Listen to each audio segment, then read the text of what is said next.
Eala was standing in a tunnel at Flushing Meadows, racket bag digging into her shoulder, replaying a match she had just lost. It was August 2024, the final round of US Open qualifying, one win from her first Grand Slam main draw. She'd taken the opening set 6-3 against Elena-Gabriela Ruse, a Romanian ranked 31 spots above her, and for 40 minutes it looked like the door was wide open. Then it slammed shut. Ruse took the second set 6-1, Eala needed a medical timeout, and in a decider that reached 3-3, the Romanian simply found another gear. Final score, 6-4 Ruse.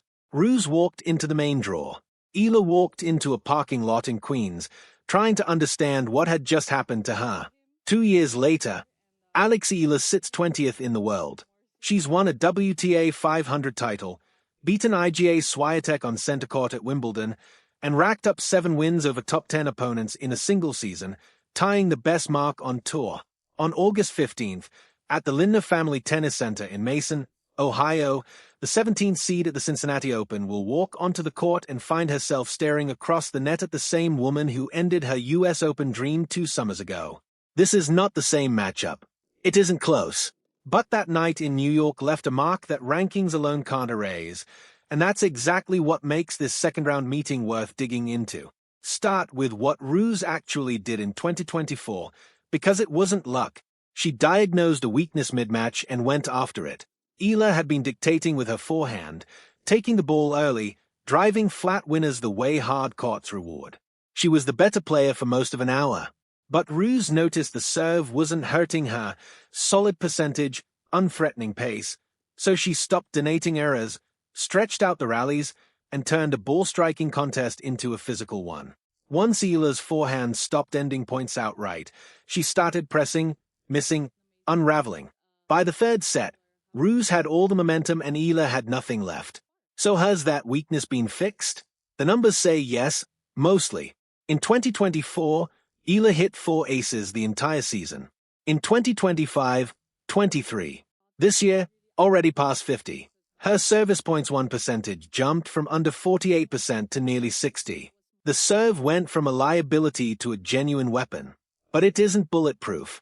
Linda Noskova has beaten her twice this year, and Belinda Bencic just dismantled her in Toronto days ago, both matches where sustained return pressure exposed cracks.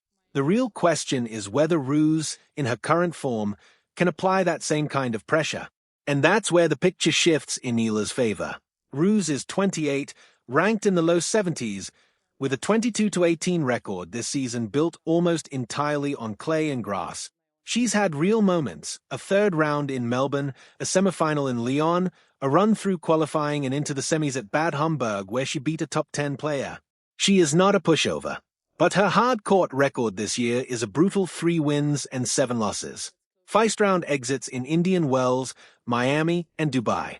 The surface Eala grew up on, the surface behind nearly every big result of her career, is precisely where Ruse falls apart.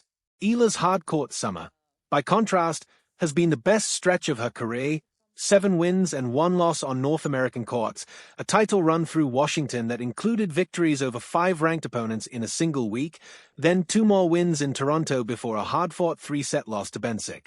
Every marker points one direction: higher ranking, better surface, hotter form, a first-round bye.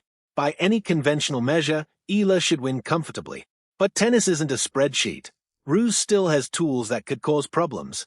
She's a lefty with a 2-handed backhand she can flatten or loop, a player who absorbs pace and weights rather than manufactures it. On paper, an awkward stylistic clash for someone built to dictate. If she can slow the tempo, drag out rallies, and turn this into an endurance test the way she did in 2024, there's a path. Except the Eala of 2024 barely existed on tour. She was 19, largely playing ITF events, physically unprepared for 3-set wars against seasoned professionals. The 2026 version has played 30-plus tour matches, gone deep at 3 separate WTA 1000 events, and won a rain-delayed final that stretched across 2 days. The endurance gap Ruse exploited may simply be gone. Then there's the psychological angle, maybe the most interesting thread here. Since her Washington breakthrough, Eala has beaten 7 different players who had previously beaten her: Zarazua, Joint, and Swiatek at Wimbledon, then Zhu, Fernandez and Pegula in Washington, then Parks in Toronto. 7 old ghosts, 7 exorcisms. She has made a habit of rewriting old losses, and Ruse is the next name sitting on that list. Beating Swiatek on center court, saving set points in an 11-9 tiebreak before running away with the match, told you something about who Eala has become under pressure. She doesn't shrink on the big occasions. She grows into them. None of this erases the honest counterpoint. Eala is not fresh. She played 3 matches in Toronto last week, including a physical 3-setter that tweaked her ankle on top of a grueling 5-match title run in Washington. This is her second straight WTA 1000 event, and the accumulated mileage is real. Ruse, meanwhile, cruised through her opener and arrives noticeably fresher. If this stretches to 3 sets, fatigue becomes a legitimate variable. Ruse also brings a sharp doubles pedigree, semifinal runs at multiple majors, meaning her net game and instincts for angles are better than most baseliners face.